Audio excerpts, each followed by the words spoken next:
नमस्कार मित्रांनो. महाराष्ट्राची यशोगाथा या आजच्या भागामध्ये आपण पाहणार आहोत.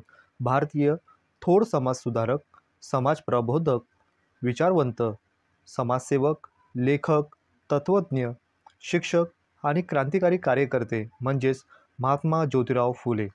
त्यांचं संपूर्ण नाव महात्मा ज्योतिराव गोविंदराव फुले असे होते.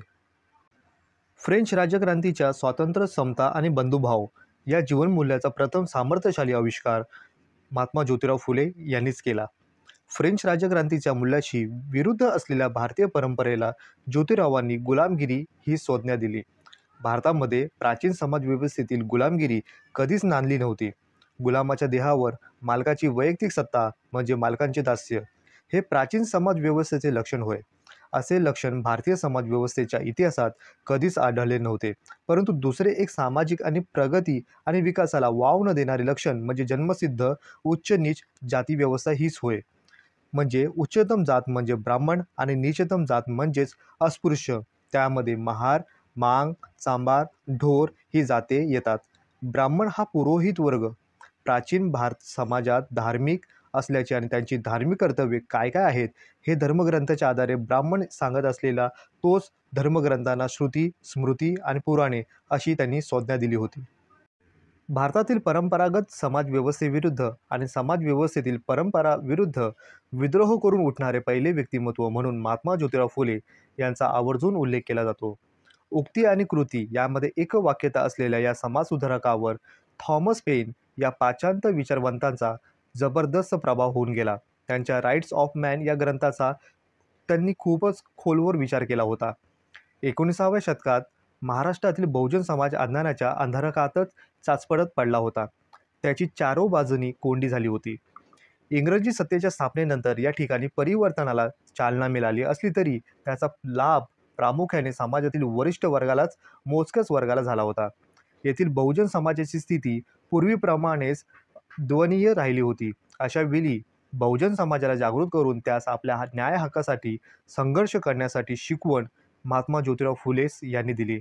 त्यांच्या या कार्यामुळेच महाराष्ट्रातील समाज सुधारणेच्या चळवळीला व्यापक अधिष्ठान प्राप्त झाले. 1873 मध्ये त्यांनी महाराष्ट्रात सत्यशोधक समाज नावाची संघटना स्थापन केली. त्यांनी स्त्रियांच्या आणि मागासलेल्या अस्पृश्यांच्या उन्नतीसाठी अनेक कामे हाती घेतली. समाजातील सर्व घटकांना शिक्षण देण्याचे ते खंबीर पुरस्कर्ते होते. ते भारतीय समाजात जात आधारित विभाजन आणि भेदभावाच्या विरोधात होते. स्त्रियांना शिक्षणाचा हक्क मिळवून देणे, बालविवाहाला विरोध करणे, विधवा विवाहाला पाठिंबा देणे हे त्यांचे मूल उद्दिष्ट होते. महात्मा फुले यांना समाजातील कुप्रथा, अंधश्रद्धेच्या पाशातून मुक्त करायचे होते. त्याने आपले संपूर्ण आयुष्य महिलांना शिक्षण देणे, महिलांना त्यांच्या हक्काची जाणीव करून देण्यात घालवले होते. 19व्या शतकाच्या महिलांना शिक्षण दिले जात नव्हते. फुले यांना स्त्री-पुरुष भेदभावापासून वाचवायचे होते. त्यांनी पुण्यामध्ये मुलींसाठी भारतातील पहिली शाळा बांधली. त्यावेळच्या स्त्रियांच्या दयनीय अवस्थेमुळे महात्मा फुले खूप व्यथित आणि दुःखी झाले होते. म्हणूनच त्यांनी समाजात क्रांतिकारी बदल घडवून आणण्यासाठी दृढ निश्चय केला. त्यांनी स्वतःच्या पत्नी सावित्रीबाई फुले यांना शिक्षण दिले. सावित्रीबाई फुले हे भारतातील पहिल्या महिला शिक्षिका होत्या. सावित्रीबाईंना शिक्षण देऊन त्यांना समाजामध्ये शिकवण्यासाठी सुशिक्षित बनवले आणि देशातील पहिली शिक्षिका असण्याचा मान त्यांना मिळाला. समाजामध्ये दगडधोंडे शेण आपल्या अंगावर घेत या राष्ट्राला शिक्षणाचे महत्त्व त्यांनी घडवून सांगितले.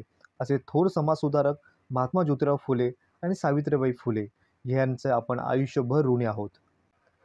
प्रवाहाच्या विरुद्ध दिशेला तेच पोहू शकतात ज्यांचे निर्धार ठाम असतात, ज्यांना कुठलेही ध्येय गाठायचे असते. असे म्हणताना महात्मा ज्योतिराव फुले यांनी 24 सप्टेंबर 1873 रोजी सत्यशोधक समाजाची स्थापना केली. समाजातील विषमता नष्ट करणे आणि तळागाळातील समाजापर्यंत शिक्षण पोहोचवणे हे सत्यशोधक समाजाचे ध्येय होते. महात्मा फुले यांनी सत्यशोधक समाजाची स्थापना केली तेव्हा स्त्री विभागाचे नेतृत्व सावित्रीबाई फुले यांच्याकडे सोपवण्यात आले. सावित्रीबाई यांच्याबरोबर 19 स्त्रियांनी सत्यशोधक समाजाचे कार्य अतोनात सुरू ठेवले. महाराष्ट्रातील तळागाळापर्यंत ही चळवळ पोहोचवण्यात मोठे यश आले. छत्रपती शाहू महाराज यांनी सत्यशोधक चळवळीला पाठिंबा दिला. सर्वसाक्षी जगतपती, त्याला नको कोणाची मध्यस्थी हे या समाजाचे घोषणावाक्य होते. सत्यशोधक समाजाने गुलामगिरी विरुद्ध आवाज उठविला आणि समाजातील न्यायाची आणि सामाजिक पुनर्रचनेची मागणी केली. महात्मा फुले यांचे आजोबा म्हणजे शेटीबा हा त्यांचा ज्ञात असलेला एक मूल पुरुष. पुणे जिल्ह्यातील पुरंदर तालुक्यातील खानवली गाव हा त्यांच्या पूर्वजांचा मूळ गाव होय. शेटीबाला, राणोजी, गोविंदा, कृष्ण असे 3 मुले होते. त्यांचे मूळचे आडनाव गोरे होते. ते फुलमाल्याचा धंदा करू लागले होते. त्यामुळे फुले झाले. उत्तर पेशवाईत त्यांचे पूर्वज फुले आणि फुलांचा निरनिराळ्या वस्तू, गोंड, सुवासिक, सुंदर फुलांचे विविध आकार आणि प्रकार ते पेशव्यांना पुरवत असे. पेशव्यांसाठी फुलांच्या गाद्या, उश्या व अन्य प्रकारचे पोशाख बनवित असे. पेशव्यांनी त्यांना बाग सोपवला होता. 35 एकर जमीन त्यांना इनाम म्हणून दिली होती. तेव्हापासून त्यांचे गोरे हे नाव जाऊन फुले हे नाव पुढे येताना दिसते. पेशवाई त्यांचे पूर्वज भाजीपाल्याचाही धंदा करीत असे. फुल्यांचे वडील गोविंद त्यांचे पूर्वज मळ्यात काम करीत होते आणि भाजीपाला विकण्याचेही पुण्यात त्यांनी दुकान सुरू केले होते. महात्मा ज्योतिराव फुले यांचा जन्म 1827 मध्ये झाला. त्यांच्या जन्मतारखेबाबत निश्चित पुरावा नसला तरी काही संशोधकांनी 11 एप्रिल ही त्यांची जन्मतारीख आग्रहाने प्रतिपादन केलेले दिसून येते. सामान्यतः तीच त्यांची जन्मतारीख मानली जाते. फुले यांचे वडील गोविंद यांचे लग्न चिमणाबाई यांच्याशी झाले आणि याच दाम्पत्याला पोटी ज्योतिबा फुले हे जन्माला आले. ज्योतिबा 1 वर्षाच्या असताना त्यांच्या आईचे निधन झाले. त्यामुळे त्यांच्या पालनपोषणाची जबाबदारी पूर्णपणे त्यांचे वडील गोविंदराव यांच्यावर येऊन पडली. ज्योतिबांच्या वयाच्या 7व्या वर्षी त्यांचे नाव शाळेत दाखल करण्यात आले. परंतु त्या काळात बहुजन समाजातील लोकांना शिक्षणाचे मुळीच कल नव्हता. परिणामी 2-3 वर्षात त्यांचे शिक्षण बंद पडले. त्यानंतर ज्योतिबा फुले यांनी वडिलांना शेती व्यवसायात मदत करण्यास सुरुवात केली. महात्मा फुले हे लहानपणापासूनच बंडखोर वृत्तीचे होते. विद्यार्थी असतानाच त्यांच्या मनात आपल्या देशातील परकीय सत्तेला उलथून टाकण्याचे विचार घोळू लागले होते. आपले शिक्षण पूर्ण केल्याच्या नंतर आपण आपल्या समाजाच्या सेवेला वाहून घेतले पाहिजे असे त्यांना वाटू लागले. त्याचवेळी त्यांना तेथील सामाजिक विषमता, अन्याय, शोषण याची प्रकर्षाने जाणीव झाली. आपल्या भोवतालच्या परिस्थितीचे बारकाईने अवलोकन केल्यानंतर त्यांचे मन सामाजिक विषमता आणि अन्याय विरुद्ध पेटून उठले. आपल्या समाजात शूद्रार्थी शूद्रांना मिळत असलेली वागणूक, तेथील स्त्रियांची दुःख स्थिती, हिंदू धर्मातील अनिष्ट चालीरीती, रूढी या सर्वांचा गोष्टीचा ते अंतर्मुख होऊन विचार करू लागले. त्यावर त्यांनी अशी खात्री पटली की या ठिकाणच्या सामाजिक आणि धार्मिक परिस्थितीत परिवर्तन घडून आल्याशिवाय या समाजातील दलित आणि शोषितांना न्याय मिळणे हे अशक्यच आहे. ज्योतिबांच्या परिसरात राहणाऱ्या एका ख्रिश्चन धर्मगुरू आणि उर्दू पार्शियन प्रशिक्षकाने त्याचवेळी त्यांची प्रतिभा पाहिली आणि त्यांना इंग्रजी शाळेत जाण्यास मदत केली, जिथे त्यांनी शेवटी आपले शिक्षण पूर्ण केले. ज्योतिबा फुले यांना त्यांच्या शाळेत असताना दलित आणि महिलांच्या सक्षमीकरणासाठी शिक्षण ही एकमेव गुरुकिल्ली आहे याची त्यांना पूर्णपणे जाणीव झाली. त्याचवेळी त्यांनी शिक्षण महत्त्व हे किती अधोरेखित आहे आणि हे समाजाला किती महत्त्वाचे आहे आणि हे समाज परिवर्तन करण्यासाठी शिक्षण ही खूप मोठी गोष्ट आहे हे याचं त्यांना पूर्णपणे ज्ञात झालं. 19व्या शतकाचा इतिहास हा जगाच्या पाश्चात्य संस्कृतीचा प्रभावाचा प्रारंभ होण्याचा इतिहास आहे.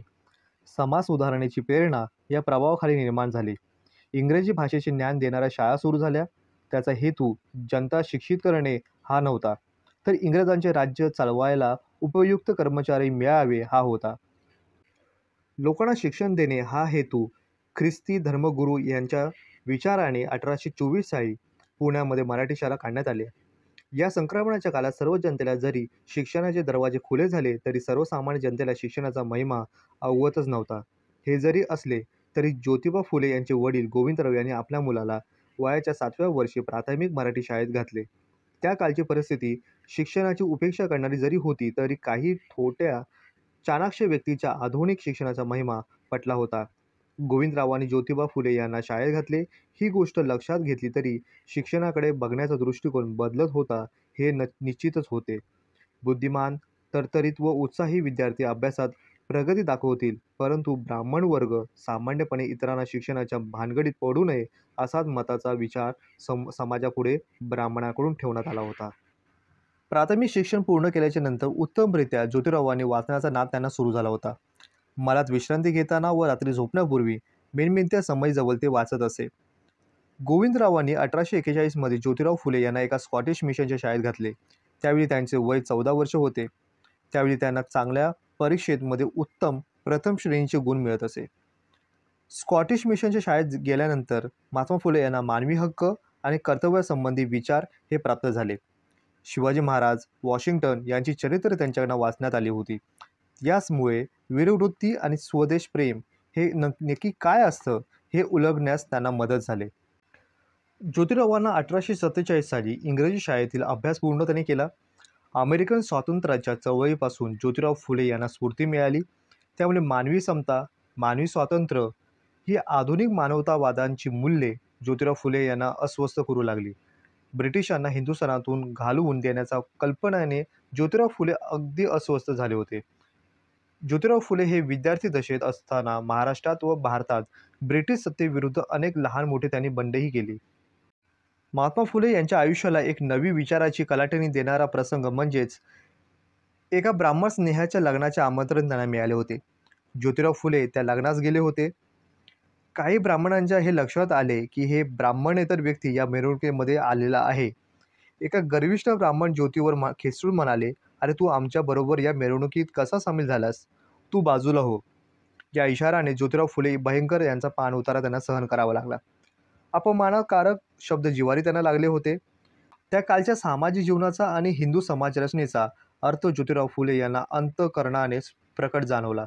सगळे हिंदू जरी एका धर्माचे असले तरी धार्मिक जीवन निर्माण करण्यात हिंदुत्व हे असमर्थ ठरले आहे. एकात्मता आणि हिंदुत्वाने निर्माण केलेले नाही.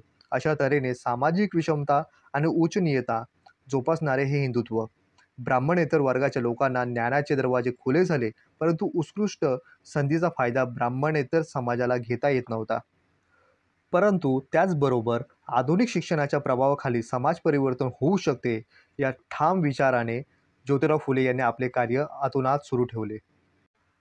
ज्योतिबांनी बुधवार पेठेतील भिड्यांच्या वाड्यात 1848 मध्ये मुलींची शाळा काढली. त्यात अस्पृश्यांच्या महार मागांच्या मुलींनाही प्रवेश मिळाला. ही गोष्ट ब्राह्मणांच नव्हे तर इतर जातीच्या पुढाऱ्यांनाही नापसंत होती. ज्योतिरावांचे पिता गोविंदराव फुले हे ज्योतिरावांच्या या कृतीने अस्वस्थ झाले होते. ते श्रद्धाळू होते. सामाजिक चालीरीती आणि परंपरा याच्यातील योग्य काय अयोग्य काय याचा विवेक त्यांना होत नव्हता. फुलमाळी समाजाने गोविंदरावांना हे पटविले की ज्योतिराव धर्माविरुद्ध आचरण करीत आहेत. ज्योतिरावांनी पित्यांशी वादविवाद केला, परंतु पित्यांचे मन वळविले नाही. त्यात ते अपयशी ठरले. ज्योतिराव फुले यांनी आपली अशिक्षित पत्नी सावित्रीबाई फुले यांना प्रथम घरीच लिहिण्या वाचण्याचे प्रशिक्षण दिले, त्यांना शिकविले आणि त्यांची शिक्षिका म्हणून नेमणूक करण्यात आली. असे खरे पाहता तर आपल्या अशिक्षित पत्नीतून महात्मा फुले यांनी पहिली भारतीय शिक्षिका घडविली असे म्हणता येईल की ही गोष्ट एक अतुलनीय गोष्ट म्हणून पुढे येते. गोष्ट अर्थातच पुण्यातील काही लोकांना रुचली नाही. त्यांनी सावित्रीबाईंना नाना प्रकारचे छळ सुरू करण्यास सुरुवात केली. सावित्रीबाईंच्या अंगावर शेण चिखल फेकण्यापर्यंत काही नराधमाने मजल मारली होती. पण त्या माऊलीने आपल्या पतीप्रमाणेच स्वतःचे कार्य निष्ठेने चालू ठेवले होते. पुण्याच्या बुधवार पेठेमध्ये भिड्यांच्या वाड्यामध्ये मुलींची जी पहिली शाळा सुरू करण्यात आली होती ती आर्थिक अडचणीमुळे लवकरच बंद पडली होती. परंतु त्यामुळे नाउमेद न होता 3 जुलै 1851 रोजी त्यांनी पुण्यातच बुधवार पेठेत अण्णासाहेब चिपळूणकरांच्या वाड्यामध्ये मुलींची दुसरी शाळा उघडली.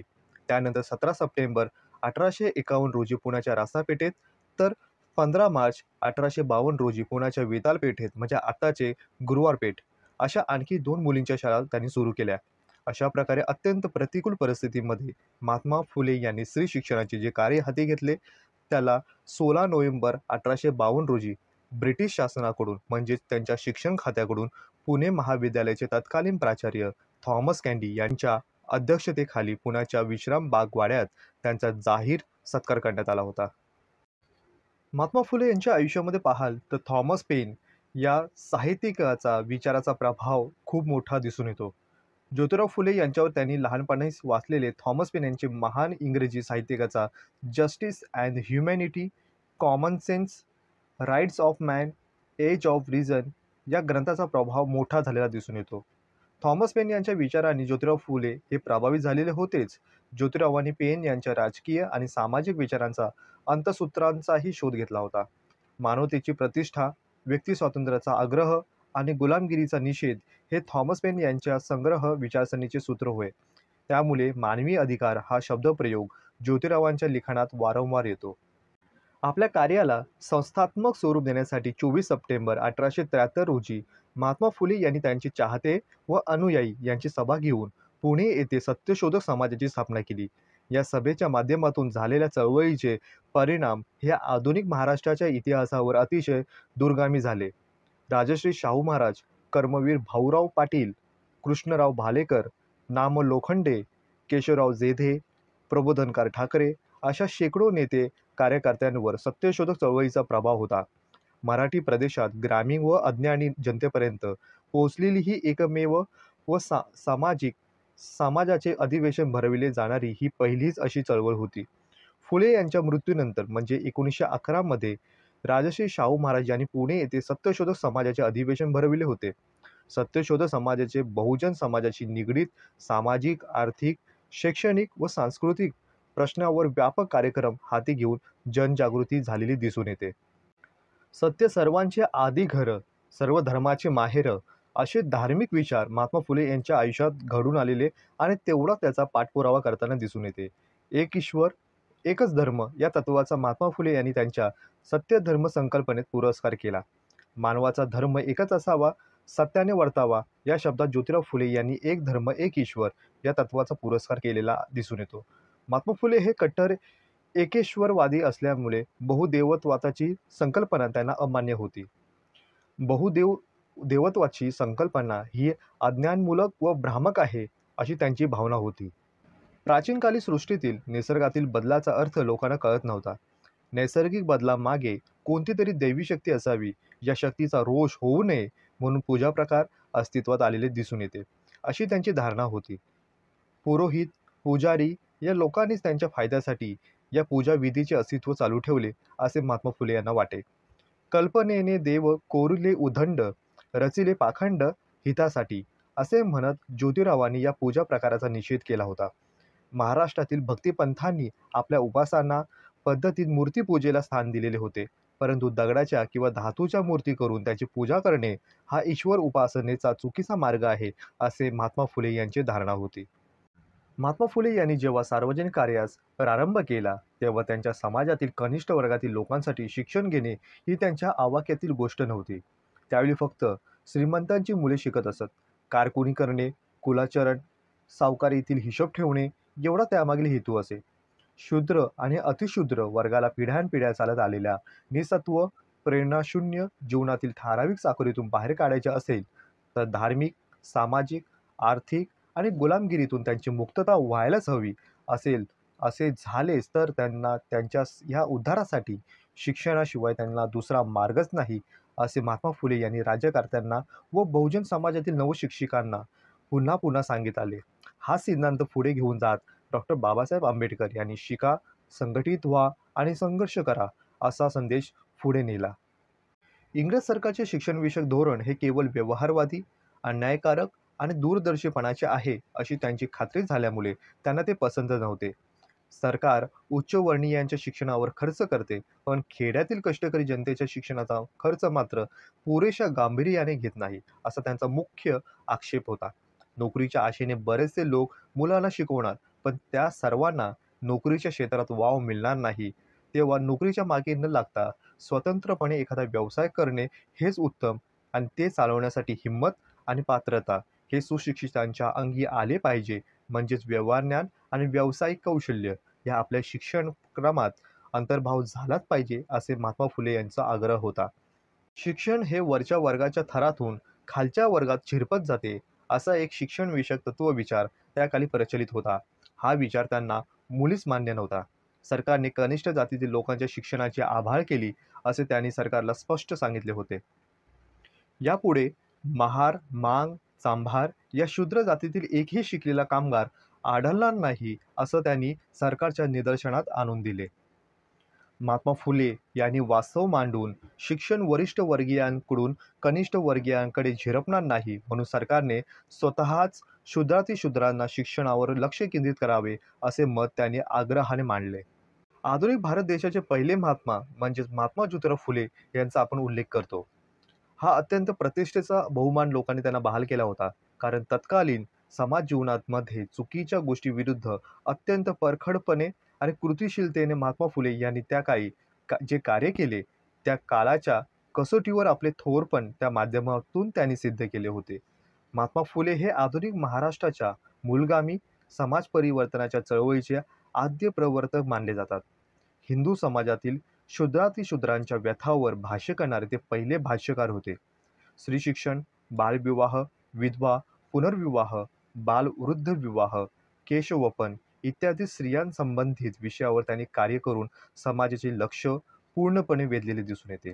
मानवाचे नैसर्गिक अधिकार हे महात्मा फुले यांच्या सामाजिक विचारांच्या केंद्रबिंदूस आहे. मानवता धर्माचे ते एकनिष्ठ उपासक होते.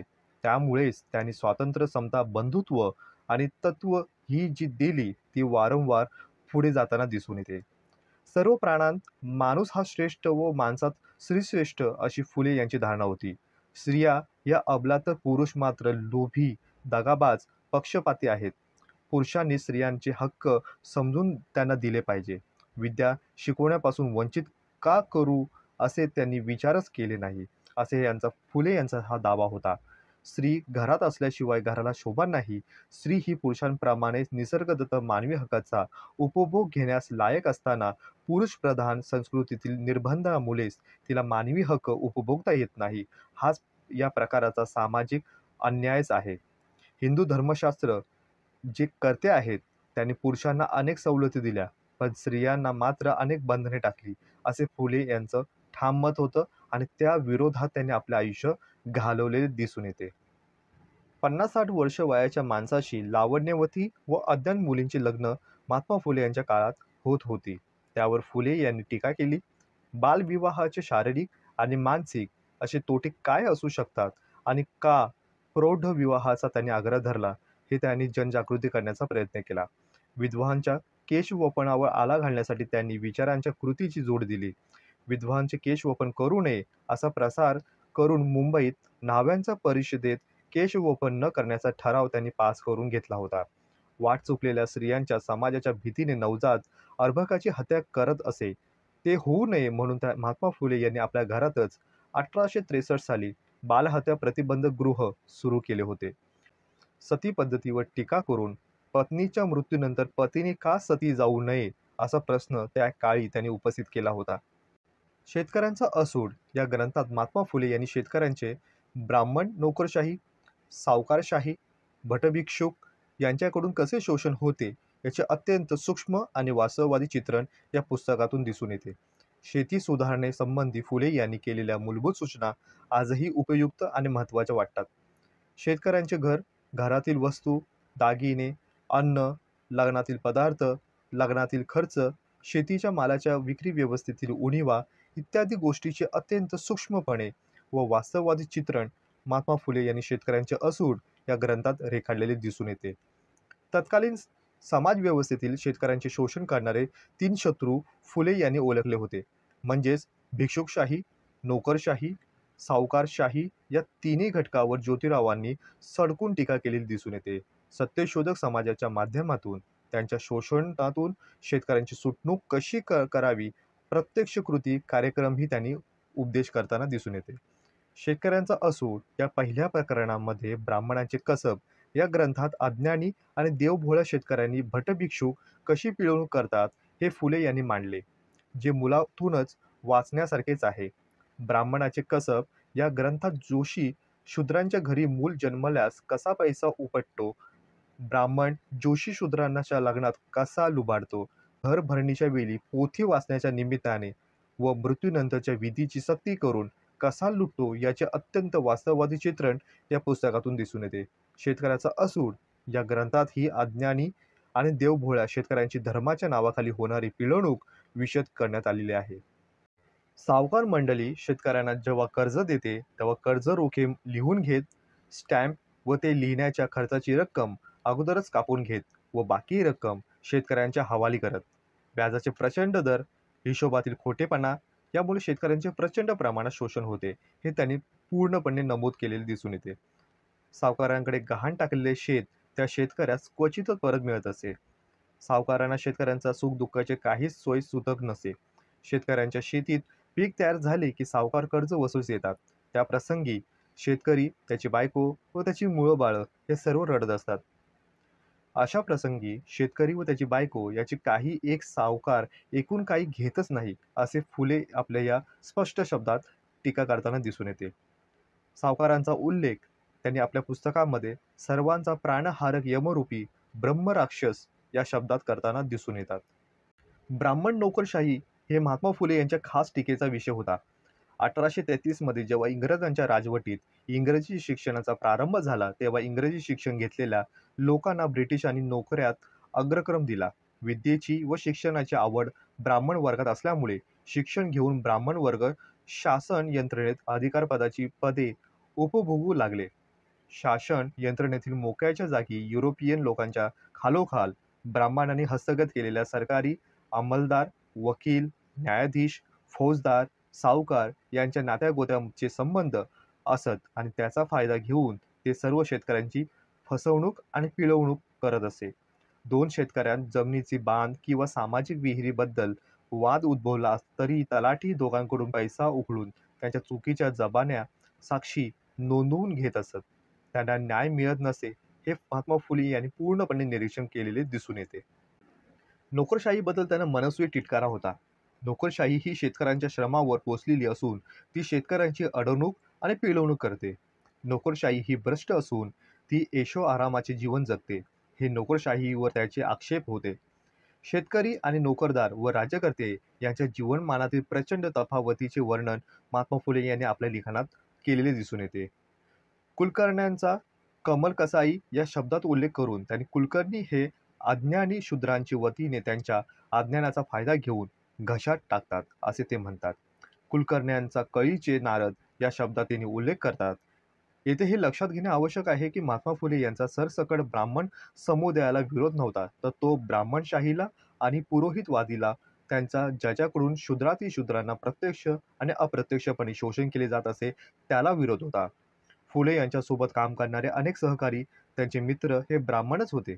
त्यामुळे ब्राह्मण आणि ब्राह्मणेतर फूट पडावी असा त्यांचा हेतू कधीच नव्हता. माणसाच्या भौतिक जीवनाचा अन्न वस्त्र उत्पादन हा आधारभूत आहे. म्हणून मानवी समाजातील शेतकरी समाज निरोगी आणि बळकट असला पाहिजे. आधुनिक समाज हा औद्योगिक क्रांतीचा आधारावर उभारलेला असतो, परंतु शेतकरी समाजाचे बळ त्याच्या आवश्यक असते. समाजशास्त्रीय तात्विक दृष्टिकोन ज्योतिरावांनी ध्यानात करूनच शेतकऱ्यांचा आसूड हा ग्रंथ लिहिला आणि तो प्रसिद्धही केला. 1883 मध्ये बडोद्याचे तरुण महाराज म्हणजे सयाजीराव गादीवर आल्यानंतर एक तरुण कर्ते पुरुष व मोठे जनहितपरायण म्हणून त्यांची ख्याती पसरलेली होती. शेतकऱ्यांचा आसूड या ग्रंथाची हस्तलिखित प्रकरणे ज्योतिरावांनी त्यांना वाचून दाखवली होती. महाराजांनी ज्योतिरावांना आर्थिक सहाय्य केले आणि त्यांना शाल पागोटे देऊन त्यांचा बहुमान केला. त्याचवेळी viceroy sir Frederick Hamilton Temple आणि अर्ल ऑफ डफरिन यांनी 28 जुलै 1883 रोजी ज्योतिरावांना हस्तलिखित प्रत ही पाठवली होती.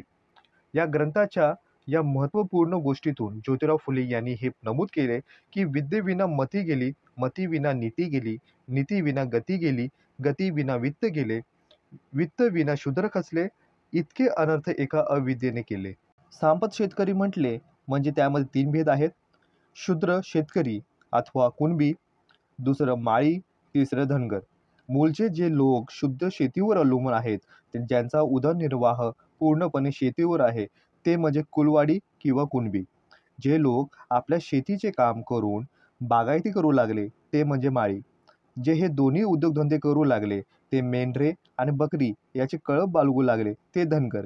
या 3 जातीचा सांप्रत आसपास बेटी व्यवहार होत नाही. बाकी सर्व व्यवहार एकामेकात चालतो. शेतकऱ्यांचा आसूड या पहिल्या प्रकरणामध्ये ब्राह्मण शूद्रांना पाळण्यापासून ते स्मशानापर्यंत, गर्भधारणापासून ते तीर्थयात्रेपर्यंत धर्माच्या नावाखाली कसा छळतो आणि त्यांचे शूद्रावर लादलेले धार्मिक संस्कार व विधी कसे अखंडपणे चालतात याविषयी माहिती दिली जाते.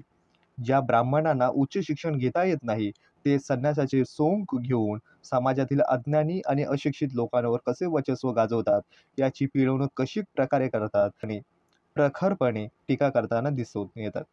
मुलांना शिक्षण देण्यापासून शेतकऱ्यांजवळ पैसा नसतो. मजा मारीत फिरणाऱ्या इंग्रज अधिकाऱ्यांच्या त्यांच्या घराण्याकडे लक्ष द्यावेस त्यांना वेळ नाही. ते आपल्या हाताखालील ब्राह्मण नोकरांच्या सल्ल्यानुसार काम करतात. शेतकऱ्यांच्या संग्रही कुटुंबाला पुरेल इतके धान्य नसते, अंगावर वस्त्र नसते. इंग्रजांचे राज्य हे भरमसाठ पगार मिळवणाऱ्या अधिकाऱ्यांनी चालवलेले एक अत्यंत महागडे सरकार आहे. ज्योतिरावांच्या मते शेतकऱ्यांच्या आत्यंतिक दारिद्र्याची अनेक कारणं होती. ब्रिटिश राज्य येण्यापूर्वी राजे लोकांनी व संस्थानिकांनी पदरी मोठी सैन्य ठेवली होती. त्यात मोठ्या संख्येने लोक नोकरी करत, त्यामुळे शेतजमिनीवर मोठा भार पडत नसे. पेशव्यांचे राज्य लयास गेल्यानंतर मराठ्यांच्या सैन्यातील लोक घरी बसले. ब्रिटिश आणि राज्य आपल्या देशामध्ये शांतता प्रस्थापित झाली, त्यामुळे बेकारी प्रचंड प्रमाणात वाढली. सैन्यातील लोक घरी आल्यामुळे शेतजमिनीवर त्याचा भार पडला. शांततेच्या काळी लोकसंख्याही वाढली. कुटुंबातील वाटपामुळे शेतजमिनीचे लहान लहान तुकडे होऊ गेले. त्याची गती थांबेनाशी झाली.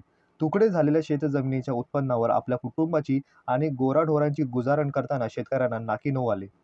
जंगल खात्यामुळे ग्रामीण भागातील कुरणे घशात घातली. त्यामुळे शेल्या मेंढ्यांना चरावयास जागा राहिली नाही. शेतकऱ्यांना आधारासाठी पडीक जमीन उरली नाही. जमीन धुपून गेली, त्यामुळे तिचा सुपीकपणा कमी झालेला दिसून आला. भूमिहीन झालेले शेतकरी कोष्ट्यांकडे, सुतारांकडे, लोहाराकडे उदरनिर्वाहासाठी मिळेल ते काम करण्यास इथे तिकडे फिरू लागले. परंतु लहान लहान धंदे करणारे कोष्टी, सुतार आणि लोहार यांच्याकडे पूर्वीसारखे काम चालेना, कारण ब्रिटनहून भारतात येणाऱ्या मालाशी ते स्पर्धा करू शकत नव्हते. चाकू, कात्र्या, सुऱ्या, शिवणकामाची यंत्रे, दोरा, कुलुपे, चाव्या, लोखंडी पत्रे, डांबर, भाते, निरनिराळ्या तऱ्हेच्या गाड्या व कपडा ही ब्रिटनमधून जकातीशिवाय हिंदुस्थानात आयात होत होती. त्याचा परिणाम असा झाला की एकदेशीय व्यापाराचा धंदा अतिशय खालावला. कोष्टी, लोहार, सुतार यांना त्यांच्या अवस्था खूपच बिकट झाल्या.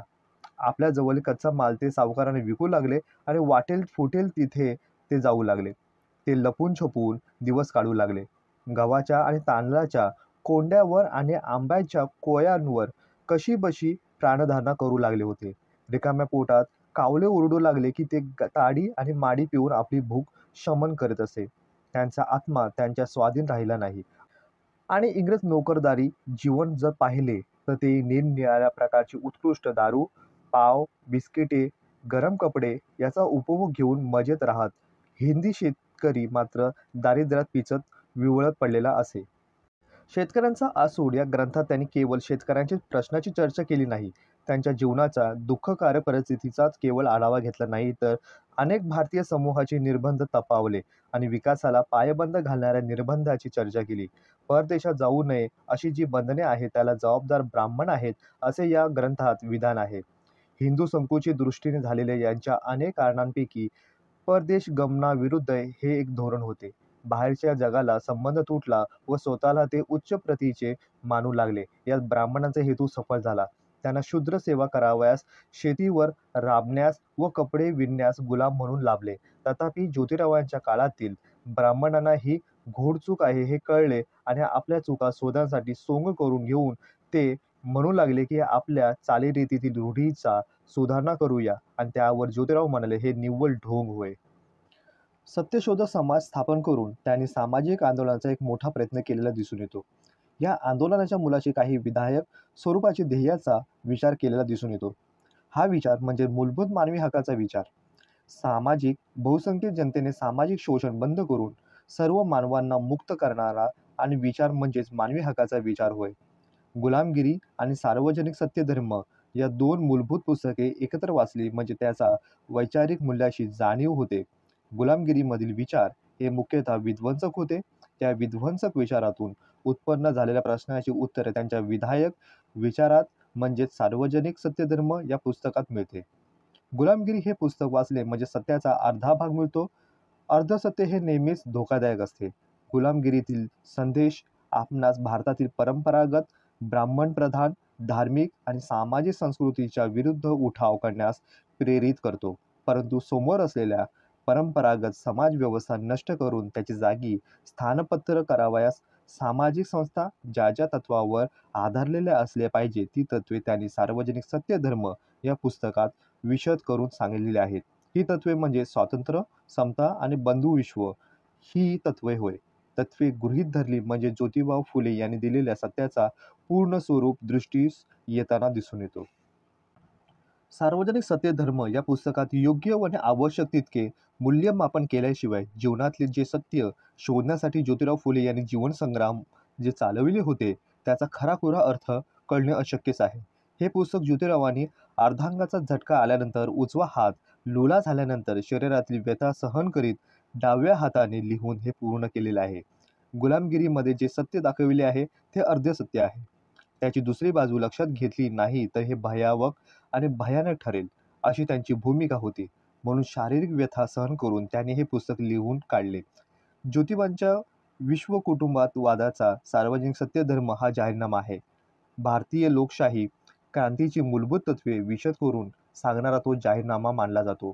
सार्वजनिक सत्यधर्म हे मध्ये ज्योतिराव फुले यांनी महत्त्वपूर्ण महात्मतेचे तेजोवलय पूर्ण प्रकट झालेले आहे. या तेजोवलयाचे 3 भाग आपल्या दृष्टीस समोर पडतात. ते म्हणजे मूलभूत मानवी हक्क, त्यावर आधारलेला विश्वकुटुंबवाद आणि जीवनाचे विश्वाचे सत्य स्वरूप प्रकट करणारा बुद्धिवाद हे होय. पश्चिमेकडून म्हणजेच आधुनिक पाश्चिमात्य संस्कृतीकडून ज्योतिराव फुले यांनी 3 प्रेरणा मिळाल्या. या 3 प्रेरणातून त्यांची लोकशाही जीवनदृष्टी सिद्ध होताना दिसून येते. निर्मिक म्हणजे ईश्वर. ज्योतिराव फुले यांनी विश्वनिर्मात्यास निर्मिक हा नवीन शब्द वापरण्यात आलेला दिसून येतो. याचे कारण जगातील सर्व ईश्वरवाचक जे जे प्रचलित शब्द आहेत त्या शब्दाच्या पाठीमागे आराधना, भक्ती किंवा पूजा करण्याचे एक निराळे कर्मकांड आहे. ते सर्व कर्मकांड व्यर्थ आणि मानवाच्या सामाजिक फूट पाडणारे आहेत असे त्यांचे मत होते. म्हणून त्यांनी ईश्वर, अल्लाह, गॉड, ब्रह्म इत्यादी ईश्वरवाचक रूढ शब्द काढून टाकलेले दिसून येते.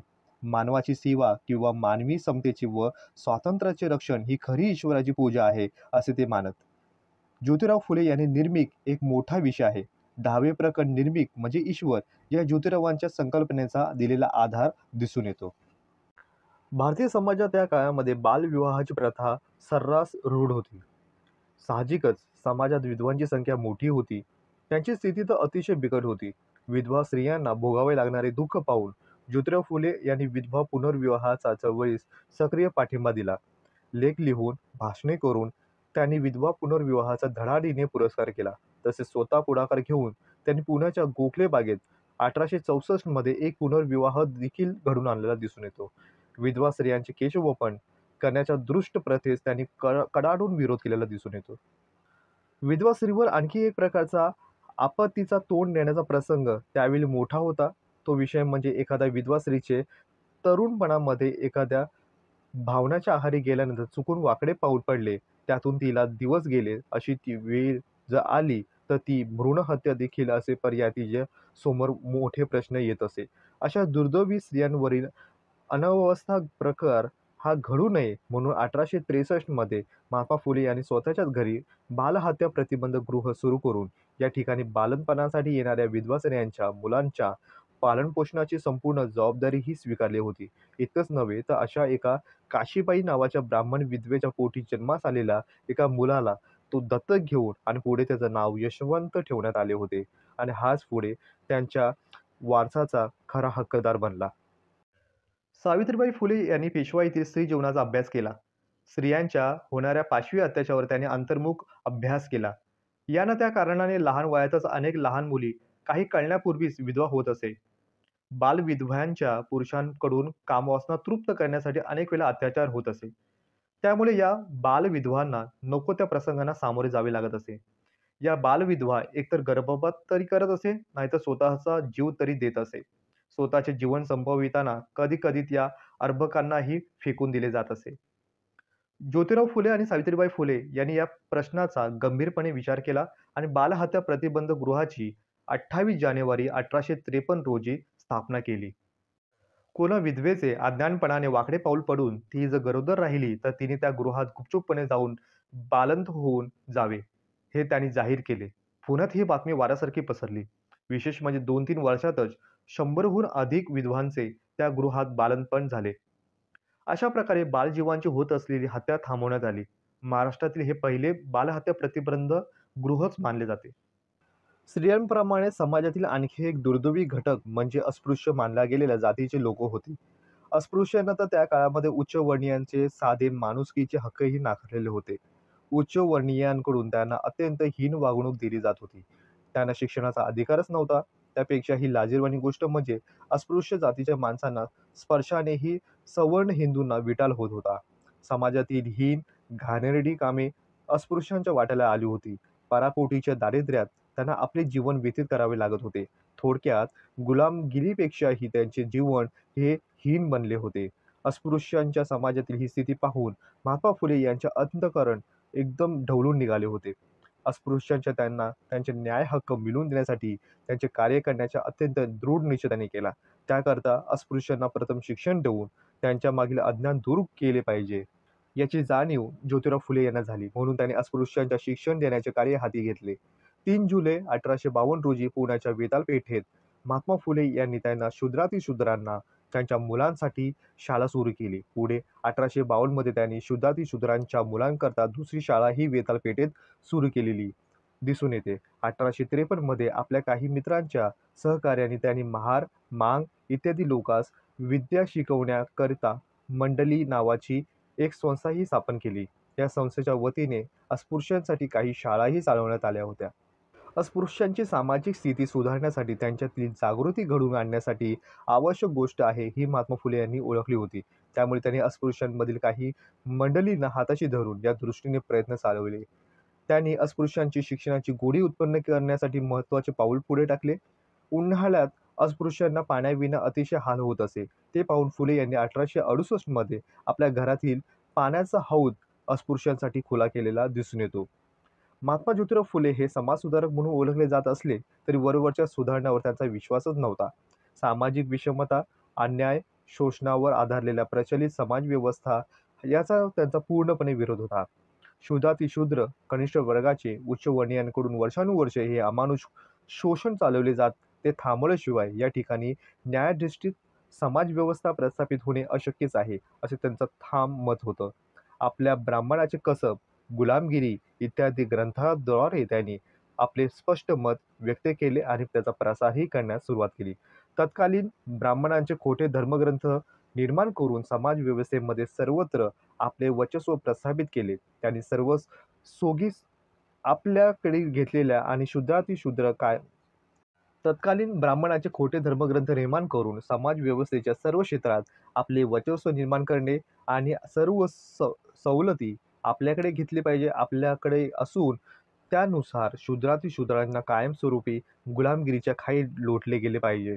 भारतीय समाजातील जातीभेदाचे मूळ ब्राह्मणाच्या स्वार्थी धर्मात आणि अहंकारात हे त्यांचे मत आणि त्यांचा जो लोभ आहे हे दिसून येतो.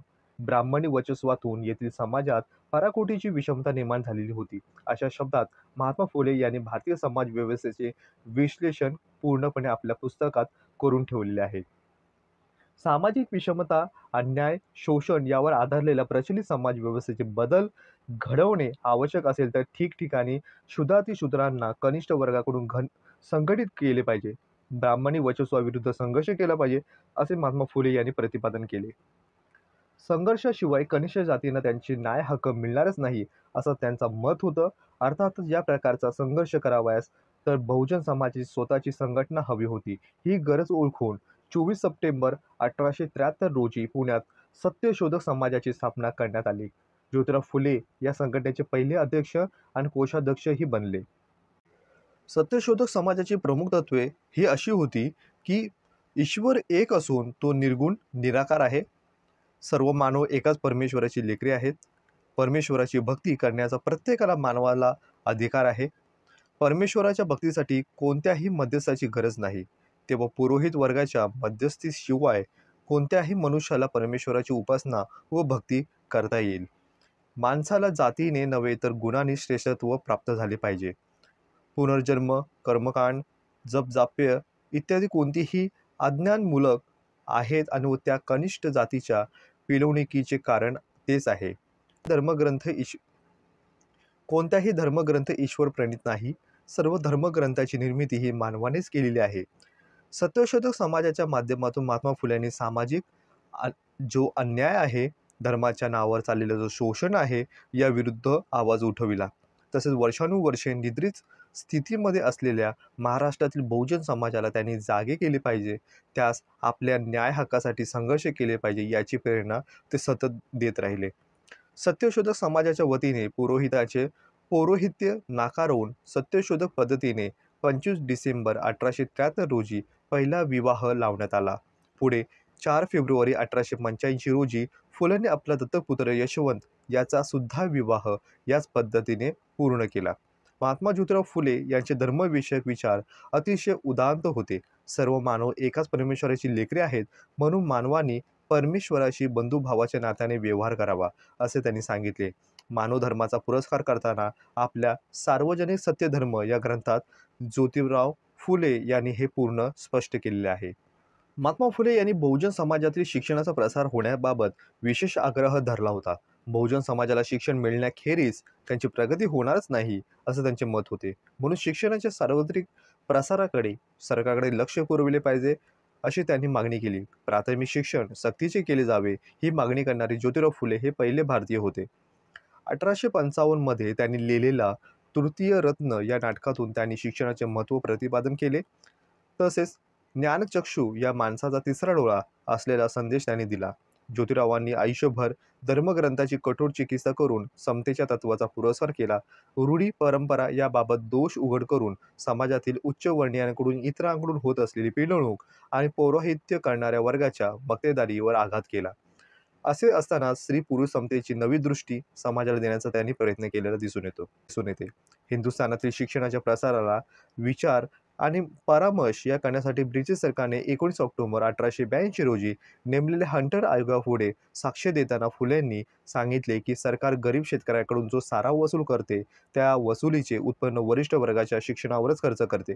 त्यामुळे कनिष्ठ वर्गाच्या शिक्षणाकडे आतापर्यंत लक्ष दिले गेले नाही. शिक्षणासाठी तेव्हा यापुढे बहुजन समाजाच्या शिक्षणाकरता प्रसार करण्यासाठी जबाबदारी सरकारनेच घेतली पाहिजे, हे त्यांचे कर्तव्य आहे. मुंबई इलाक्यात प्राथमिक शिक्षणाची जी आबाळ होत होती ती थांबली पाहिजे, असे त्यांनी प्रतिपादन केले. छत्रपती शिवाजी महाराज यांच्यावर त्यांचा नितांत आदर होता. शिवरायांच्या ते बहुजन समाजाचे दैवतच मानत होते. रायगडावरील शिवरायांच्या समाधीचा जीर्णोद्धार करून त्यांनी एक प्रकारे शिवरायांवर असलेला त्यांचा आदरभाव व्यक्त केलेला दिसून येतो. 1869 मध्ये त्यांनी लिहिलेला छत्रपती शिवाजी राजे भोसले यांचा पोवाडा हा प्रसिद्ध आहे. महात्मा ज्योतिराव फुले यांचे एक सहकारी म्हणजेच नारायणराव लोखंडे यांनी 1884 मध्ये Bombay mill hand association society या नावाने मुंबईतील गिरणी कामगारांची संघटना स्थापन केली. भारतातील ही पहिलीच कामगार संघटना होय. लोखंडे यांच्या या कार्याला महात्मा फुले यांनी आशीर्वाद दिला आणि याच कार्यातील ते प्रेरक शक्ती सुद्धा बनले. 1876 ते 1882 या काळामध्ये फुले यांनी पुणे नगरपालिकेचे सदस्यत्व नेमले आणि पालिकेला सदस्यत्वाचा आपल्या कारकिर्दीत ही फुल्यांनी गोरगरिबांच्या हितालाच प्राधान्य दिलेले दिसून येते. या देशाची गोरगरीब जनता, येथील सामान्य माणूस, विशेषतः हाल अपेष्टामध्ये जगत असलेला, गरिबीने पेचत बसलेला असा हा शेतकरी ज्यांनी महात्मा ज्योतिराव फुलेंना आपल्या सामाजिक कार्याचा केंद्रबिंदूच मानला होता. 2 मार्च 1888 रोजी ड्यूक ऑफ कॅनॉट या सन्मानार्थ पुण्यातील एक प्रतिष्ठित नागरिक हरिरावजी चिपळूणकर यांनी दिलेल्या मेजवानीला सामान्य शेतकऱ्यांच्या वेशात उपस्थित राहून येथील सामान्य शेतकरी कशा प्रकारचे जीवन जगतो याकडे त्यांनी ड्यूकचे लक्ष वेधले. थोडक्यात म्हणावे तर महात्मा ज्योतिराव फुले यांनी आपले संपूर्ण आयुष्य पददलित जनतेच्या आणि बहुजन समाजाच्या उद्धारासाठीच खर्च केलेले दिसून येते. सामाजिक अन्याय आणि विषमता याविरुद्ध त्यांनी आवाज उठविला. 1873 मध्ये त्यांनी पहिले गुलामगिरी हे पुस्तक त्यांनी गुलामगिरी विरुद्ध लढणाऱ्या अमेरिकन नागरिकांना अर्पण केलेले होते. हे या ठिकाणी लक्षात घेणे अत्यंत महत्त्वाचे आहे. महाराष्ट्रातील बहुजन समाजातील महात्मा ज्योतिराव फुले यांनी वैचारिक जागृती घडवून आणली आणि त्यास कार्यप्रवण बनविले. समाजकार्याच्या प्रत्येक क्षेत्रात ते अग्रभागी राहिले आणि खऱ्या मानवधर्माचा त्यांनी सतत पुरस्कार केला. 1891 मध्ये लिहिलेल्या आपल्या सार्वजनिक सत्यधर्म या ग्रंथातून त्यांनी सर्व धर्मभेदाच्या पलीकडे जाऊन सत्य हाच एकमेव धर्म आहे हे त्यांनी प्रतिपादन केले. बौद्धिक परंपरा असलेल्या ब्राह्मण समाजातील तत्कालीन शिक्षित आणि अल्पशिक्षित ब्राह्मण तरुणाने आपापल्या कुवतीनुसार शिक्षणानुसार ब्रिटिश काळातील शासकीय यंत्रणेमध्ये शिरकाव करून घेतलेला दिसून येतो. मामलेदार, तलाठी, कुलकर्णी यासारखी पदे त्यांनी मिळवली होती. सरकारच्या वेगवेगळ्या खात्यामध्ये कारकून म्हणून या समाजाने शिरकाव केलेला दिसून येतो. आपल्या हाती असलेल्या छोट्या मोठ्या सत्तेचा वापर त्यांनी तथाकथित शूद्रातिशूद्रांवर अन्याय करण्यासाठीच अधिक केला. ज्योतिराव फुले यांनी सात्विक संपाताने त्यांचा उल्लेख कलम कसाई, ग्रामराक्षस अशा शळक्या शब्दात त्यांनी त्याचा वापर केलेला दिसून येतो. आपल्यावरील टीकेला ज्योतिराव फुले यांनी प्रत्यक्ष कृतीने दिलेले उत्तर म्हणूनच या गोष्टीकडे पाहावे लागेल.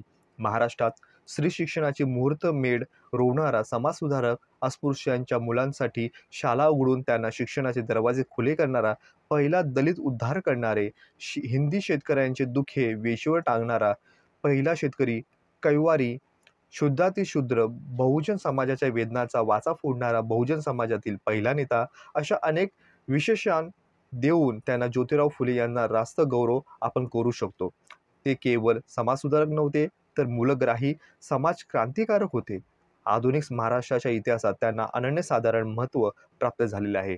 समाज परिवर्तनाच्या कार्यात त्यांची बरोबरी करणारा अन्य पुरुष आधुनिक महाराष्ट्राचा इतिहास सापडणे अशक्य आहे. म्हणूनच आपण फुले शाहू आंबेडकर यांचा महाराष्ट्र म्हणून हा आपण मोठा गौरव करतोच. ज्योतिराव फुले यांचं लग्न होऊन बरीच वर्ष झाली होती, परंतु मूलबाळ नव्हते.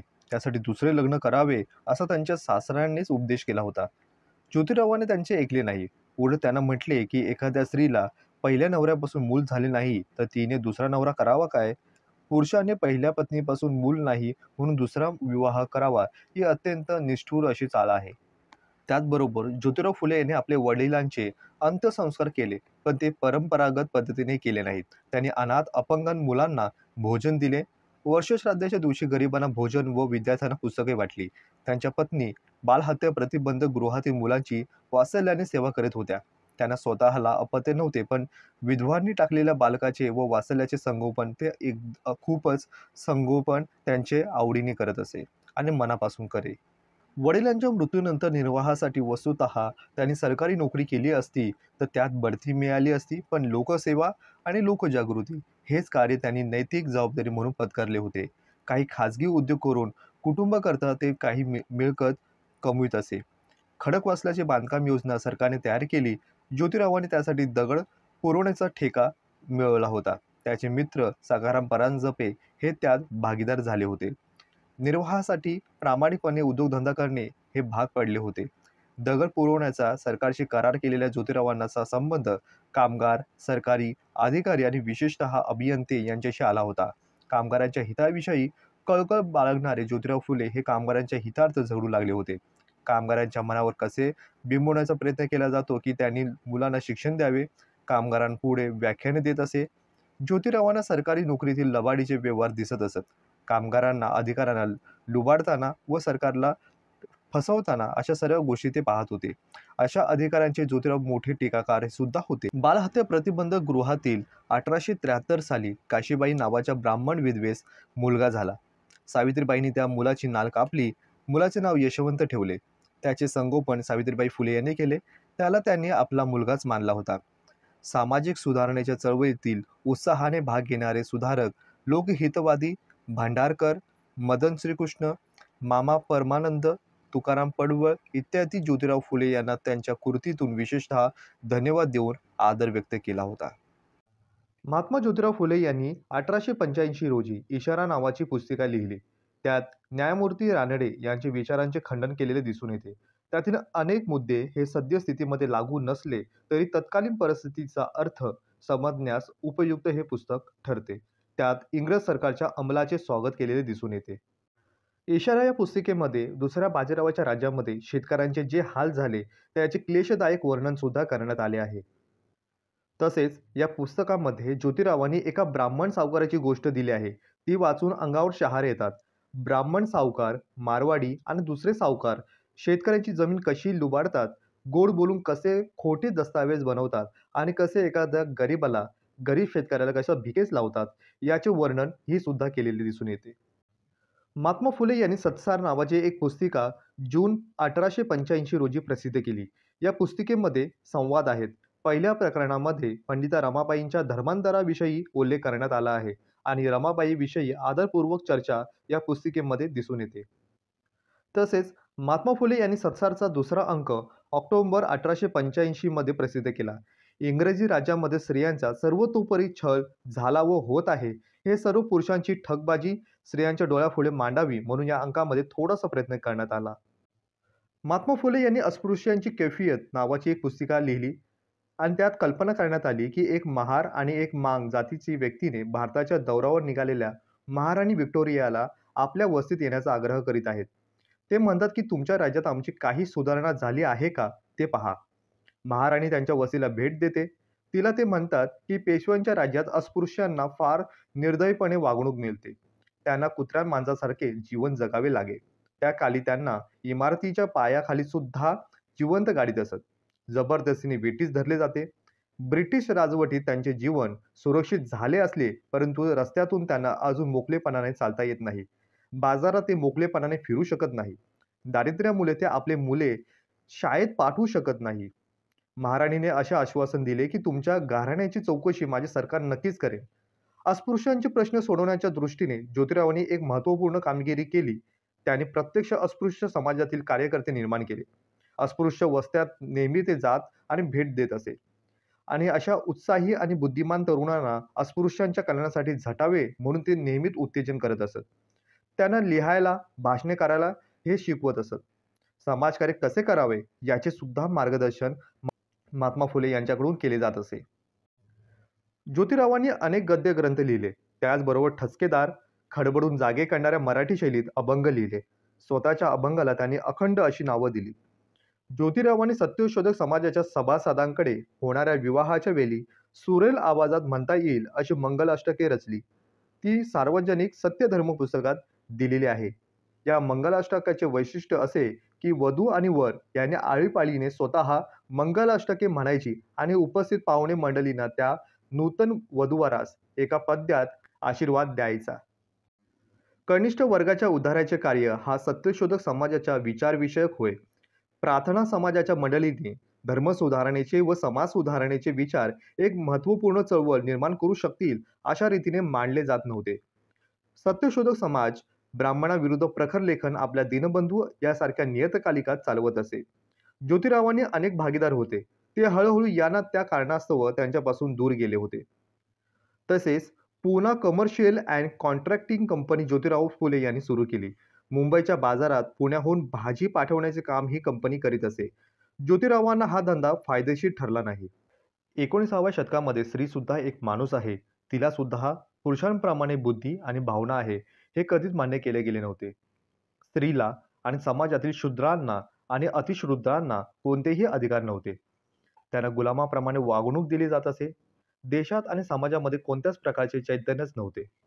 कर्मकांड, अज्ञान, जातीभेद, वर्णभेद, बालविवाह, केशवपन, सतीची चाल अशा कर्मठ रूढी परंपरा समाजामध्ये अधिराज्य गाजवत होते. समाजातील स्त्रियांची स्थिती तर अत्यंत दयनीयच होती. स्त्री जन्मतः मुली अशुभ मानल्या जात असे. ती एक माणूस आहे याचे समाजाला भानच नव्हते. स्त्रियांनीही सुद्धा हे मान्य केले होते, कारण तिचे ऐकणारे कोणच नव्हते. धर्मामुळेच तिला अशी वागणूक मिळते असं तिच्या मनावर सारखं बिंबवण्यात येत असते. स्त्री आणि पुरुष हे सुखाचे एक साधन असून तिने केवळ पुरुषांची कामना पूर्ण केली पाहिजे हेच तिचे काम आहे अशी धारणा होती. ती पुरुषांच्या आधाराशिवाय जगू शकतच नाही, असे तिचे पिता, बंधू, पती यांच्या आश्रयाशिवाय ती राहू शकत नाही असे ठाम शिकवण तत्कालीन सनातनी आणि भट भिक्षुक हे समाजामध्ये देत असे. स्त्रीला समानतेची वागणूक ही कल्पना मुली भयंकर वाटत असे, कारण या दृष्टीने कधी कोणी विचारच केला नव्हता. सुंदर तरुण विधवांचे तर हाल तर खूपच बिकट होते. त्यांना सुरक्षितता लाभतच नव्हती. त्यामुळे स्वतःहून मरण पत्करणे ते पसंत करत असे. त्याखाली सतीची चाल सुरू होती. तिला बळजबरीने पतीच्या चितेवर बसवून तिला जिवंतपणे मारले जात असे. तिने बाहेर येण्याचा प्रयत्न तरी केला तरी काठ्याने तिला मारून आत ढकलले जाई. ती खूप आक्रोश करत असे. पण हा आक्रोश तिथे जमलेल्या नराधमांना ऐकू येत नव्हता. त्यांच्या हृदयाला पाझरच फुटत नव्हता. अशा प्रकारच्या अघोरी घटना नेहमीच घडत होत्या. याची दखल इंग्रज अधिकाऱ्यांनी घेण्याचा प्रयत्नही केला. त्यापैकी कॅप्टन रॉबर्टसन यांनी त्यावेळी पुरोहितांना आणि वेदशास्त्रज्ञांना ताकीद देऊन जबरदस्तीने असे प्रकार झाल्यास खून समजण्यात येईल असे सांगितले. परंतु त्यावर सुद्धा भटभिक्षुकांनी त्याच्यावर मात केली. सरकारचा हा धर्मावर जुलूम आहे असे समजून शास्त्री पंडितांनी नाशिक, पैठण अशा ठिकाणी पंडित एकत्र करून सतीची नवी योजना अंमलात आणण्याचा प्रयत्न केला. ती योजना अशी की सती जाणाऱ्या स्त्रीसाठी विशिष्ट ठिकाणी गवती मांडव घालून स्त्रीला चितेवर बसवायला व तिला चिता पेटवून द्यायची. त्या चितेवर ती स्त्री परत बाहेर आली तर तिच्यावर काय पण तिच्या सर्व नातेवाईकांवर सुद्धा बहिष्कार टाकण्याचा हा सनातनी लोकांनी प्रयत्न केले. त्यांनी विधवांचे केशवपणही चालू ठेवले. तिला विद्रूप केले अशा प्रकारच्या माणुसकीला काळिमा फासणाऱ्या अनिष्ट प्रथांनी स्त्रियांचे जगणे मुश्किल करून टाकले होते. प्रत्येक गोष्ट धर्माशी चिकटवून देव आणि धर्म याचे सोम माजवून सर्व समाजाला अंध करून टाकले होते. भोंदू शिकवण देऊन समाजाची दृष्टीच बदलून टाकली होती.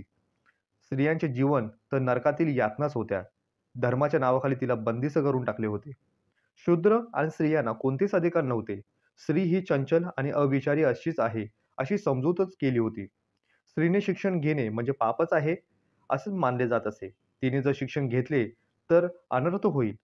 ती घराबाहेर पडेल, चार माणसांमध्ये मिसळेल, पुरुषांशी संवाद साधेल. स्त्रिया शिक्षण दिले तर त्या बंधनात राहणार नाहीत. ती कुमार्गास लागेल आणि घराचे वाटोळे करेल, असा समज केला जाईल. इतकेच काय तर तिने पायात वहाणा घालू नये, असेही सांगण्यात येत असे. वडीलधाऱ्या मंडळीशी बोलणे सुद्धा हे असभ्य मानले जात असे. तत्कालीन समाज हा जातीव्यवस्थेवर आधारित होता. ब्राह्मणी वर्चस्व, स्त्री-पुरुष विषमता, अंधश्रद्धा, अन्यायी परंपरा या समाज जीवनाला त्यांनी घेरले होते. समाज जीवनातील या विविध समस्यांची पायामुळे ही खोलवर रुतलेली होती. या समाज रचनेचा अभय देणाऱ्या अंधश्रद्धेचेच कवच मानले गेले होते. त्यामुळे समाज या अंधश्रद्धेला चिटकून बसलेला आहे. अंधश्रद्धा आणि रूढीचे वलय असलेल्या या समाजाला सुधारण्याच्या तीक्ष्ण बाणाने छेदणं अत्यंत आवश्यक होतं. कारण त्यानंतरचा तत्कालीन समाजाचा गांभीर्यपूर्वक विचार केला जाणार होता. पण या रूढीग्रस्त बेड्या काढणार कोण हा मोठा प्रश्न होता. महात्मा फुले पेशवाईचा कालखंड हा समाजाच्या अवनतीचा कालखंड मानतात. ज्योतिराव यांना समाजाचे दुखणे नेमके कळले होते. म्हणूनच शोषित, पराभूत समाजाच्या पर्यायी इतिहास लिहिणारे महात्मा फुले म्हणजे एक क्रांतिकारी शक्तीच होती. कल्याणकारी सुधारण्याच्या मार्गाने वेगवेगळ्या दडपलेल्या समाजाला या अवस्थेतून बाहेर काढणं ही मोठी आव्हानात्मक गोष्ट होती. त्यामुळे वरवरची मलमपट्टी करून त्यांचे प्रश्न सोडवणे हे ज्योतिराव फुले यांना अमान्यच होते. ज्योतिराव फुले आणि सावित्रीबाई फुले यांना नियतीनेच एकत्र आणलं होतं. कारण समाजातील शूद्र, गोरगरीब यांचा संसार सुखी करायचा होता. समाजात एक क्रांती करायची होती, जे फक्त नियतीलाच ठाऊक होतं. अद्वितीय अशा तेजानं भरलेली ही जोडी जितकी प्रभावी तितकीच एकमेकांना अनुरूप होती. सद्गुणाच्या कार्याच्या आणि परोपकाराच्या बाबतीत दोघेही समान होते. खरं तर हा विवाह सोहळा दोन घराण्यांचा संबंध आहे आणि सांस्कृतिक सोहळा असं त्याचे स्वरूप जरी असले तरी त्यातून पुढे येणारं महत्त्वपूर्ण समाजकार्य हेच दिसून येतं. परस्परावरील विश्वास, एकमेकांवरील अतिशय प्रेम, वैवाहिक जीवनाचा हा मूलमंत्र होय. वैवाहिक जीवनाचा हा मार्ग दोघांनी एकमेकांच्या विचारांनी चालविला होता. हा मार्ग कितीही काटेरी असला तरी त्यांचे दुःख न मानता त्याच्यावर मार्गक्रमण करायची असते. म्हणूनच जसे ज्योतिराव आदर्श पती होते, तसेच सावित्रीबाई सुद्धा हे आदर्श पत्नी होत्या. ज्योतिबा ही सावित्रींची प्रेरणा, तर सावित्री ही ज्योतिबांची प्रेरणा असे दोघांच्या जीवनाचे समीकरण झाले होते. आपणास सावित्रीसारखी कर्तबगार आणि आदर्श पत्नी लाभली, त्यामुळे आपण समाजाची सेवा करू शकलो, असे ज्योतिबांना नेहमीच वाटत असे. त्यांच्या ठिकाणी आदराची भावनाच होती. तशीच भावना सावित्रींच्या मनात सुद्धा होती. त्यामुळे परमेश्वराने त्यांना एकमेकांसाठी जन्माला घातले असावे, असा आदर्श जोडपे इतिहासात सहजासहजी आढळत नाही. प्रत्येक शाळा काढताना महात्मा ज्योतिराव फुले यांना अनेक संकटांना सामना करावा लागला. त्यातूनही त्यांनी आपले कार्य पुढे चालूच ठेवले. देशातील हे एकमेव उदाहरण म्हणावं लागेल. कारण आजच्या काळात शाळा बंद पडताना दिसतात. त्या काळी तर ज्योतिबांना साऱ्या समाजाचा कडवा विरोध होता. या विरोधास प्रतिकार करून त्यांनी आपले कार्य अतोनात चालू ठेवले. म्हणूनच या कार्यास तोड नाही, असेच म्हणावं लागेल. स्त्री आणि शूद्र, अतिशूद्र यांच्या शिक्षणात ज्यांनी जे महत्त्व दिले, त्या पाठीमागे विशेष असा हेतू होता, तो म्हणजे शिक्षण लोक समाजामध्ये निर्माण झाले पाहिजे. हे समाज परिवर्तनाचे एकमेव साधन आहे. किंबहुना असे सांगणारे ज्योतिराव फुले हे भारतातील पहिले शिक्षण तज्ज्ञ होय. इतिहासातील पहिले युगपुरुष म्हणून महात्मा ज्योतिराव फुले यांचा उल्लेख केला जातो, तर सावित्रीबाई फुले यांना पहिल्या युगस्त्री म्हणून ओळखले जाते. स्त्रियांच्या गुलामगिरीच्या शृंखला तोडण्याचा पहिला प्रयत्न सावित्रीबाई फुले यांनीच केले. ज्या पार्श्वभूमीवर ज्योतिराव फुले आणि सावित्रीबाई फुले यांनी दोघांनी स्त्रीमुक्ती आंदोलन जे उभे केले, ती पार्श्वभूमी तितकीच भयावह होती. पेशवाई तर स्त्रीला एक चैनीची वस्तू म्हणून समजण्यात येत असे. देवाची, धर्माची तिला भीती घातली जात असे. विधवा झालेल्या मुलीस सती जायला भाग पाडले जात असे. ती विद्रूप दिसावी म्हणून तिचे केश वोकन केले जाई. तिला चांगले खायला प्यायला न देणे, चांगली वस्त्रे तिला घालू न देणे, कोणत्याही समारंभामध्ये तिला भाग न घेऊ देणे, कायम घरातील अंधाऱ्या खोलीत तिला राहावे लागत असे. तिच्यावर साध्या साध्या गोष्टीतही अनेक वेळा जाच केला जाई. सावित्रीबाई फुले आपल्या 52 कशी सुबोध रत्नाकर या काव्यसंग्रहामध्ये पेशवाईतील समाज स्थिती आणि स्त्रियांच्या जीवनाचे अचूक वर्णन त्यांनी यात केलेले दिसून येते. गुलामगिरी या आपल्या ग्रंथात ज्योतिराव फुले यांनी स्त्री समाजाच्या तत्कालीन स्थितीचे दर्शन घडविलेले दिसून येते. ज्योतिरावांना मारण्यासाठी एकेकाळी आलेला मारेकरी धोंडीबा कुंभार हाच पुढे त्यांचा अनुयायी झाला. ज्योतिरावांच्या विचारांचा त्यांच्यावर इतका प्रभाव झाला की ते त्यांचे रक्षण करू लागले. त्याची हुशारी पाहून ज्योतिरावांनी त्याला संस्कृत या विषयाबाबत अभ्यासासाठी काशीला पाठविले. ते पुढे विद्वान झाले. विद्वान पंडित म्हणून उदयास आले. धर्म हा देवाने निर्माण केला की मानवाने, यावर एका बाजूला धोंडीबा कुंभार आणि दुसऱ्या बाजूला 20-25 असे पंडित असा सलग 15 दिवसाचा वादविवाद सुरू झाला. शेवटी धोंडीबा कुंभाराने सर्वांना पराभूत केले. धर्म हा मानवानेच निर्माण केलेला आहे असे त्यांनी सिद्ध करून दाखविले. 28 नोव्हेंबर 1890 रोजी महात्मा ज्योतिराव फुले यांचं निधन झालं. त्यांच्या निधनाची बातमी सर्वत्र वाऱ्यासारखी पसरू लागली होती. पुण्याजवळील खेड्यातील सत्यशोधकाचे थवे शहराकडे लोटू लागले होते. त्यांच्या अंत्यदर्शनासाठी मोठी गर्दी झालेली दिसून येते. हिंदू, मुसलमान, ब्राह्मण, महार, मांग इत्यादी सर्व धर्मी लोक, त्यात स्त्रियाही सामील झाल्या होत्या. त्यांचे प्रेत पुरावे असे त्यांनी त्यांच्या इच्छापत्रामध्ये लिहून ठेवले होते.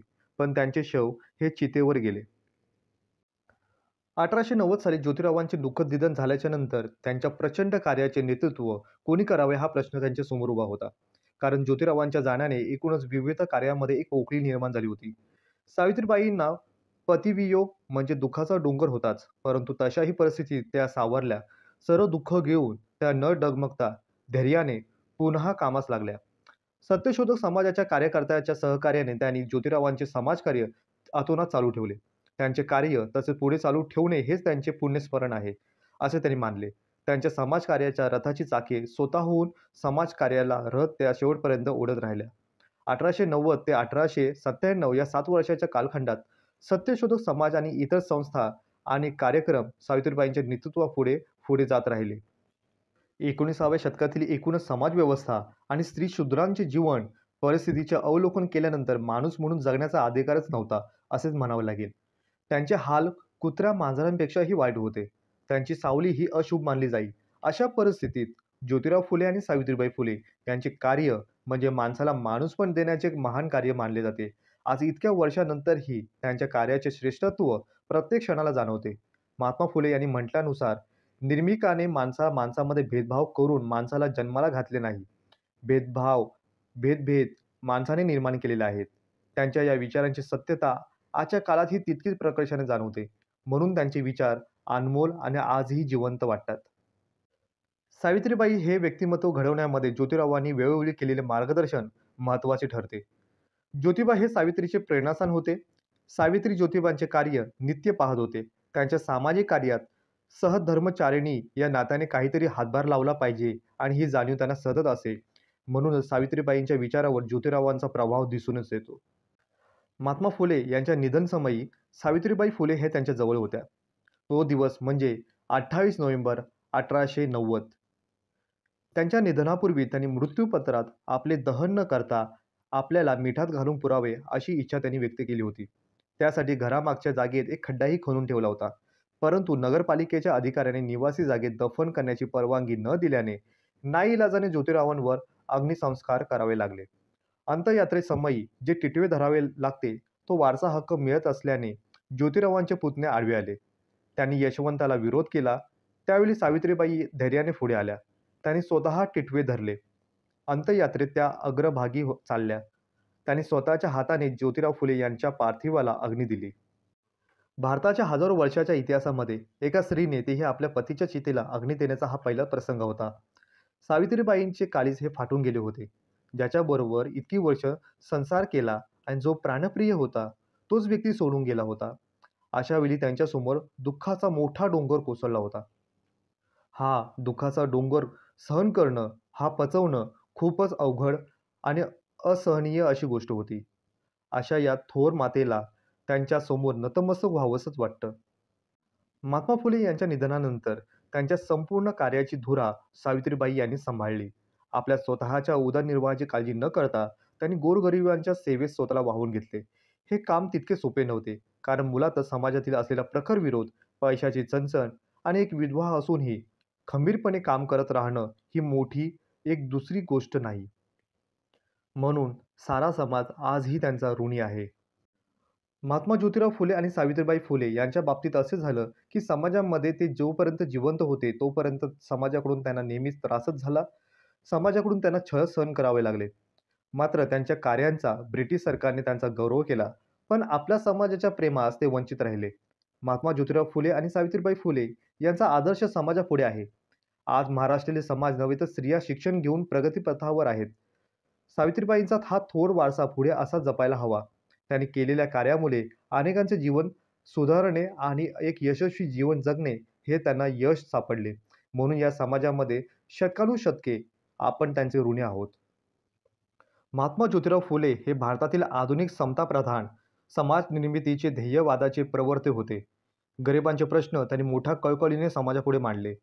सामान्य जनतेची सामाजिक गुलामगिरी नष्ट करून सामाजिक न्याय मिळवून देण्याकरता त्यांनी चळवळ उभी केली आणि यशस्वीही करून दाखवलं. मानवी प्रतिष्ठा आणि मानवी स्वातंत्र्य हे सगळ्या भारतीयांना जात आणि धर्म विसरून भोगता आले पाहिजे, हे त्यांचे उद्दिष्ट त्यांच्या चळवळीतून पुढे आलेले दिसून येते.